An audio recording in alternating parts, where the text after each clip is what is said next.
Lepo pozdravljeni. Roman Idiot, ki ga je Dostojevski napisal v drugi polovici 19. stoletja, velja za enega vrhuncev ruskega romanopisja. Da je delo lahko aktualno še danes, so prepričali igralci zagrebškega gledališča mladih, ki so s predstavo Idiot v režiji makedonskega režiserja Ivana Popovskega gostovali v mariborskem gledališču.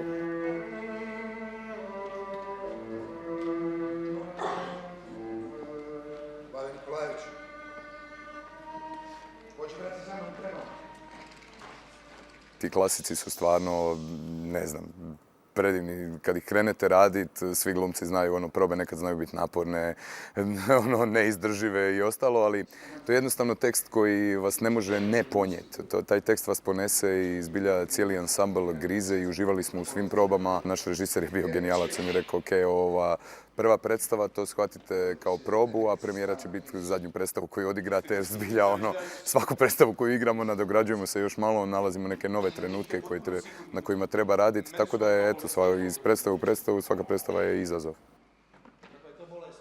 Ja sam imao svašta protiv toga. Meni kad su podijelili Miškina, ja sam 15 dana vrištao da ja apsolutno nisam to, da sam ja temperamentom Rogožin, da bi ja radije da ga bolje razumijem. Tako, iz probe u probu, iščitavanjem teksta, radom na scenama, shvatiš da zapravo jesi Miškin, da si ga negdje uobličio, nadam se dobro. Svi nekako Miškina opisuju kao Isusa Krista, oličenje jedne bezvremene dobrote. To je jako teško igrati. To je nemoguće, ne postoji takva osoba. To su, naravno da je to fikcija, jer svi smo od krvi i mesa, naravno svi smo grešni, ali negdje se treba što više pokušati približiti tom idealu dobroga, jer to je zapravo jedan predivan čovjek koji u svemu apsolutno vidi samo dobro.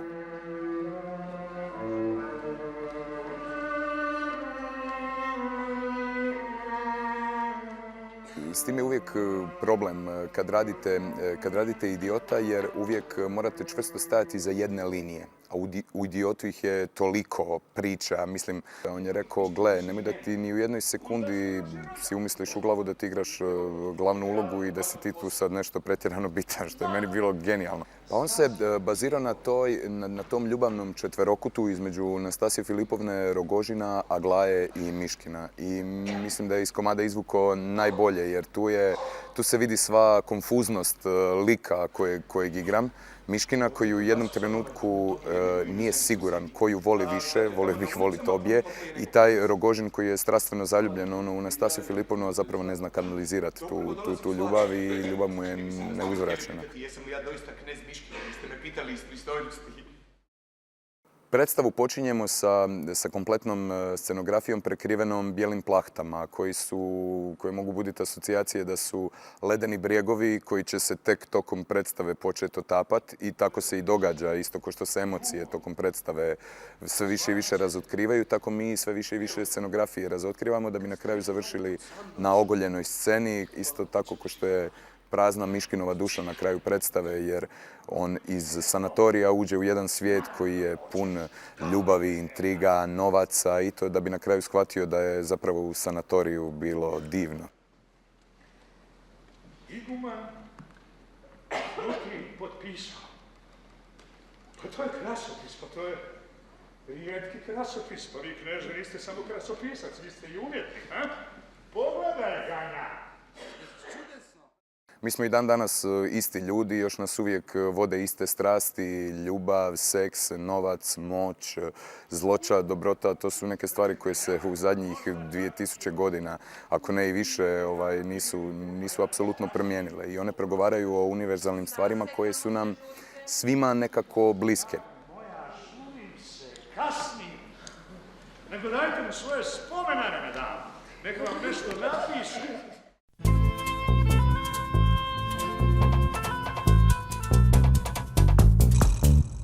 Osrednji del oddaje namenjamo zgodovinskemu spominu. Pod skupnim naslovom Šoa spominjamo se potekajo v Mariboru številne prireditve na temo judovstva in holokausta. O tem je spregovoril tudi izraelski predavatelj Eli Joseph. S to temo pa so se srečali tudi mladi na Prvi gimnaziji Maribor, kjer so gostujočo razstavo Ana Frank zgodba za sedanjost razširili še na lokalno judovsko zgodovino.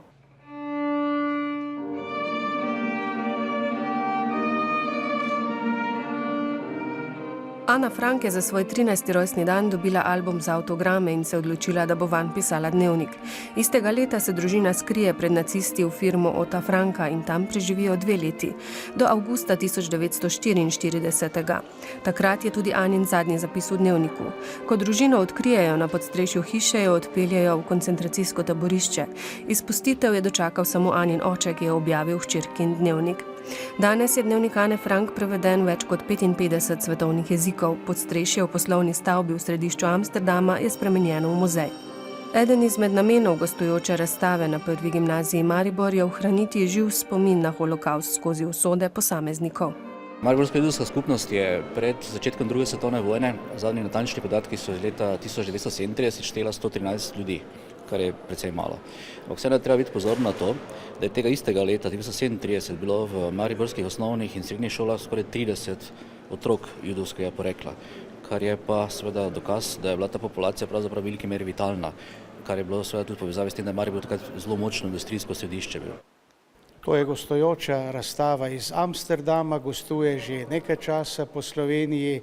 Mi z sorodnimi inštitucijami, kot smo pač mi, kot Kulturni center judovske dediščine, dobro sodelujemo, izvrstno sodelujemo tudi s Prvo gimnazijo in tako smo zlasti na pobudo profesor Hajdinjaka se odločili in ta projekt široko podprli, tudi z našim da tako rečem, avtentičnim delom, to je o zgodbah Aninih mariborskih vrstnikov. Najbolj znani primer je tale, ki je sicer bil izpostavljen pred nekaj leti, ko je bil zadnjič oddaja BBC-ja v slovenskem jeziku, kajti njegova prva govorka, Elizabeta Hirš, je bila dijakinja te šole, Mariborske prve gimnazije. Leta 1933 je prišla iz Nürnberga, kjer je seveda se rodila, je končala tukaj šolo, 1938. leta odšla v Veliko Britanijo in potem leta 1941, ko je začel BBC oddajati v slovenščini, je bila njegova prva spikerka, kar pomeni, da se je tako dobro naučila slovenščino v 5 letih na tej šoli, da je potem celo desetletje dolgo vodila program v slovenščini. In izjemna sreča je bila takrat leta 2005, mislim, da je bil zadnjič program BBC-ja v slovenščini, da lahko tudi javlja, ker je bila še takrat živa. Nekateri se niso uspeli rešiti pravočasno, tako recimo tale deklica tukaj, ki jo vidite na sredi, fotografirana leta 1941 v Beogradu, ki je verjetno se skrivala, leta 1942 bila odkrita in potem ustreljena v Beogradu. Medtem ko njena vrstnica, vidite tukaj na njeni desni, in pa ta gospa, ki vidite tukaj lansko leto marca, ker je preživela. Po zelo taki pustolovski poti je leta 1943 celo med vojno se uspela prebiti do Palestine, ne. Po vojni je sicer živela v Italiji, še vedno živi v Italiji, je sicer zelo stara, ampak še vedno zna slovensko. Posebnost gostujoče razstave iz Amsterdama je tudi v tem, da jo bodo obiskovalcem predstavljali dijaki. Vsi poznamo drugo svetovno vojno, ampak da pa vseeno tako kruto bilo, pa se nam vseeno ni tako zdelo in smo ugotovili, da to sploh ni tako daleč nazaj. To je še lahko doživel kakšen naš dedek, babica. Cel mesec bo to zdaj potekalo in mislimo, da bomo dijakom in udeležencem dobro predstavili ta čas, da se tudi zavejo, da je to človeška napaka, ker holokavst je človek ustvaril. Ali se holokavst lahko ponovi tudi danes? Mladi vidijo mnogo vzporednic tudi z današnjim časom. Zanimivo je predvsem zaradi tega razstava, ker potegnemo lahko vzporednice z današnjim časom. Torej tudi tu se je zgodilo, v Mariboru se je zgodilo, se dogaja, da brezposelnost je večja, ljudje so nezadovoljni, tak sistem imamo, vrste za hrano pri Rdečem križu se večajo in tudi v Nemčiji je takrat bilo tako in to je bila tista atmosfera, tisto ozračje, ki je omogočilo, da se je vzpon takega človeka, kot je Hitlera, ne. In v bistvu tudi danes imamo vse možnosti, da se med nami vzpne tak človek z izredno karizmo, sicer ampak z takimi usmerjenostmi, naprimer antisemitičnimi, ne, da mu je uspelo, da je on naredil tak genocid, da je ubil 6 milijonov Judov. Nas razstava lahko marsikaj nauči, ne, da bomo mi to poskušali preprečiti. Spomin na judovsko skupnost v Mariboru še posebej obujajo v sinagogi Maribor. Lani se je Maribor kot prvo slovensko mesto priključil projektu Tlakovci spomina, ki sicer poteka v več evropskih državah. Do 27. januarja, ki je mednarodni dan spomina na žrtve holokavsta, bodo razstavi Ana Frank zgodba za sedanjost sledila še predavanja, pogovori, simpoziji in razstava v mariborski sinagogi.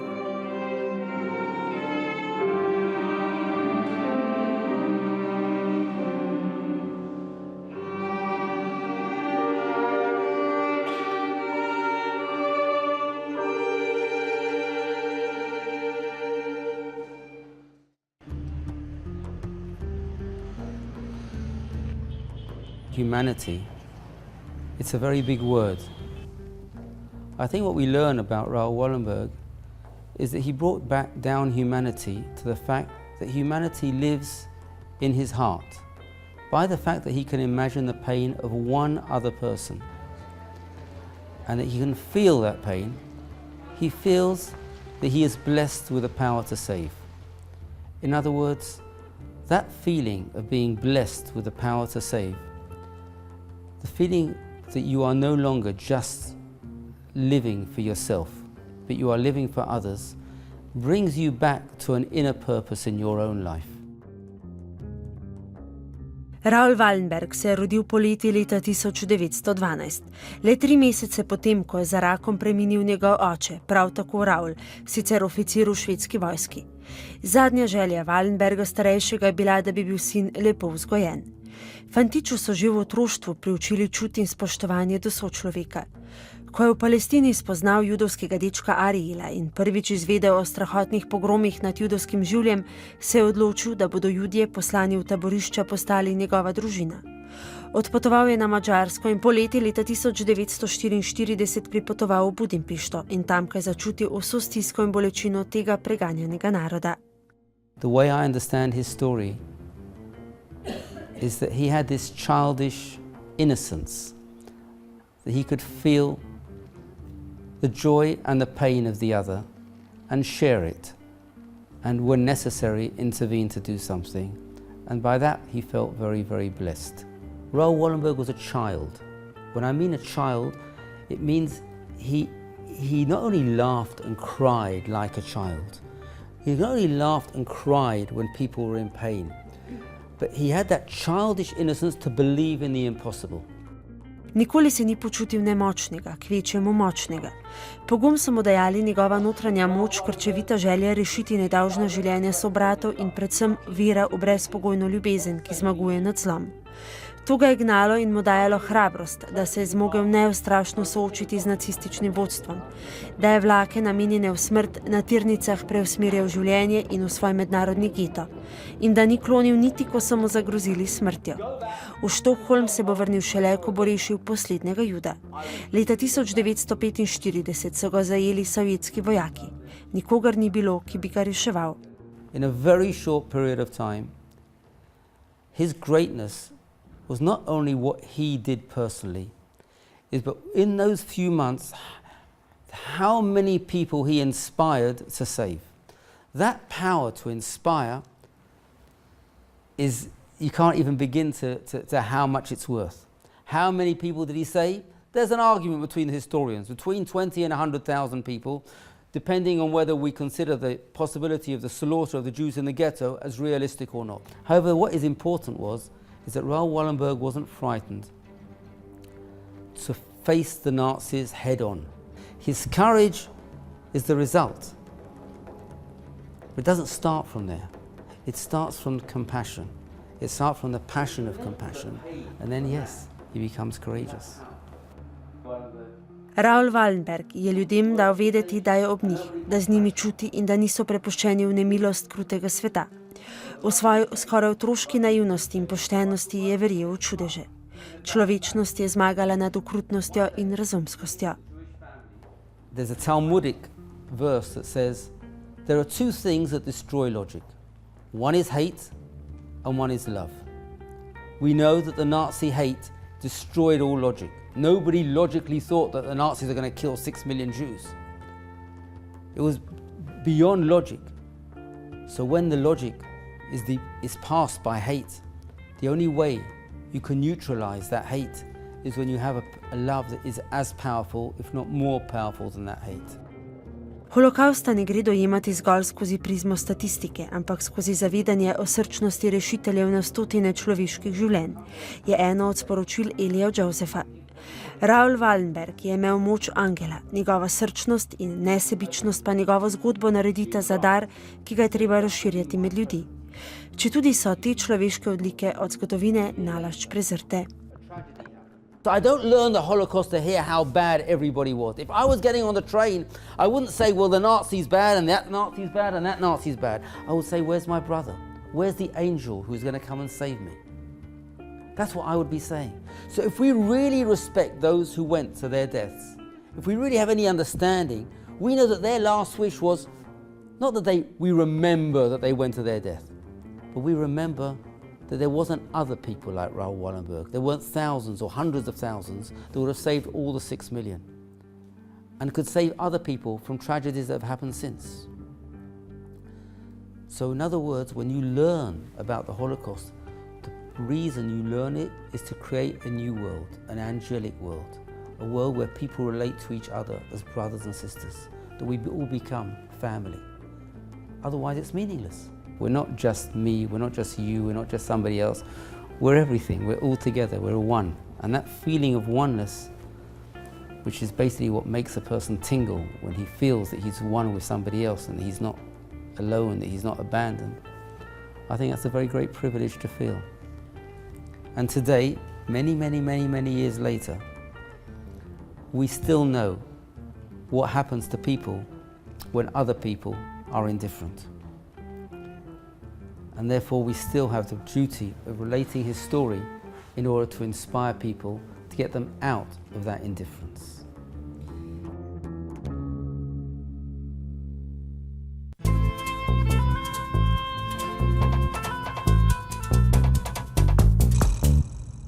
Glas strun je naslov glasbenega projekta dveh glasbenic, ki prihajata iz različnih kulturnih okolij, skupno pa jima je raziskovanje tradicionalnih glasbenih oblik. Bogato okolje primarnega ljudskega petja in muziciranja je Bolgarija, kjer sta se glasbenici Zvezdana Novaković in Sofija Hekstadius tudi srečali. Njuni glasbi smo lahko prisluhnili na Ptujskem gradu.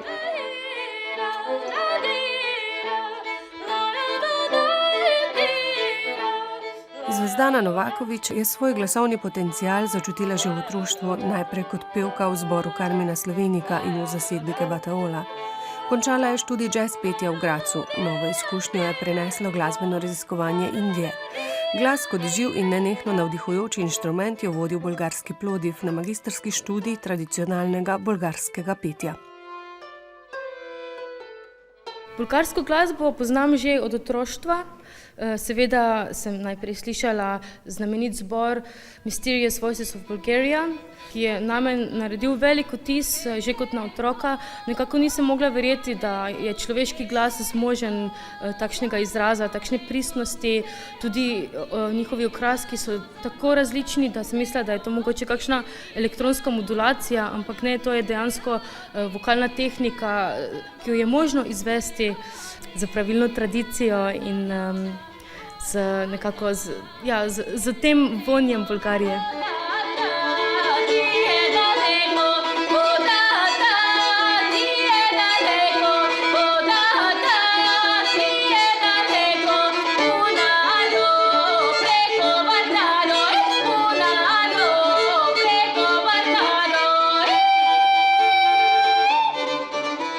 Menim, da je bolgarsko grleno petje najbolj specifično za slovansko kulturo oziroma slovansko okolje. Bolgarija sama ima 7 različnih regij, kot so Severna Bolgarija, potem šopsko petje. Šopski del je zelo specifičen, je zelo močen in je nekako najbolj grlen, z veliko disonanc, veliko malih sekund celo. Potem imajo posebne vrste tresenja, oni temu rečejo, to je nekako vibracija na enem tonu. Potem imaš rodopi, naprimer, tam je tudi specifika instrumentov, gajda je tam zelo specifična in ima poseben glissando. Potem gralsko petje je spet, v glavnem Bolgarija je zelo bogata kulturno in tako tudi regionalno in vsaka regija ima svojo specifiko.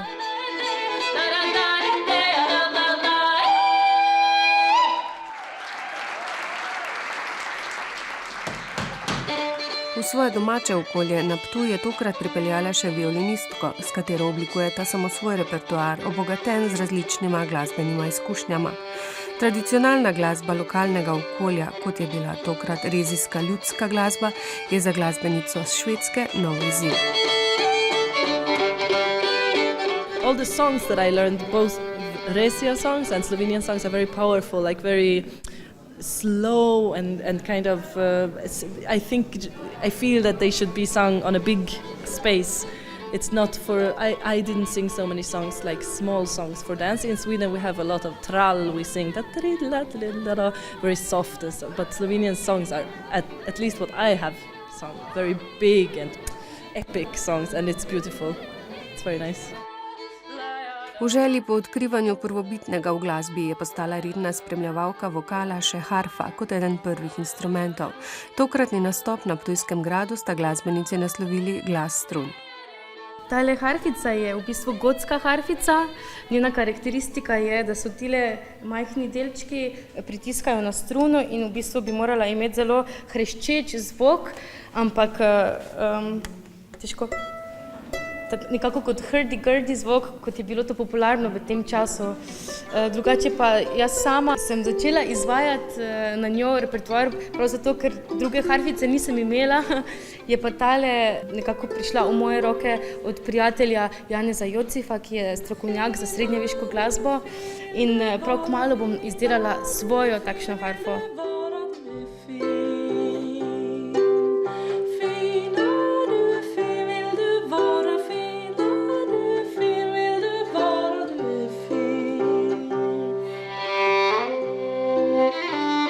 Violin, it's built in Italy by Jens Gösta Johansson. It's a Swedish maker, but built in Cremona in Italy. And I got it as a scholarship from the opera house in Umeå in my hometown. So it's a very, very good violin, and I could never buy it, but I get to have it for 3 years.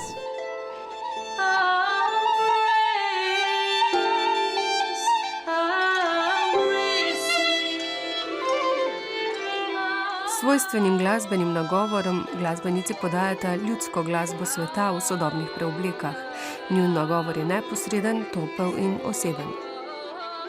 Najin sestav se mi zdi izjemen za zelo intimne koncerte, kar pomeni, da dejansko greva v okolje stanovanja, kjer narediva koncert za 5 do 10 ljudi. Torej, manj ljudi, bolj gre ta glasba naprej, in prav to nekako želim vzpostaviti, da umetniki se približamo ljudem res neposredno tukaj zdaj in da enostavno preprosti ljudje začutijo, zakaj je glasba in umetnost pomembna. Morda so tudi sami nekako začutili kdaj težnjo, da bi se radi umetniško izražali, ampak nekako niso bili motivirani, in se mi zdi, da za nas umetnike je pomembno iz prve roke, da jim to ponudimo in da jih mi motiviramo, da jih mi popeljamo. Mi, ki imamo, še posebej mlajša generacija nas, ima možnost potovati, ima možnost se združiti, in mislim, da to svežino Slovenija potrebuje. Tradicionalno ljudsko glasbo se od vas poslavljamo. V našo družbo vas vabimo prihodnji teden. Nasvidenje.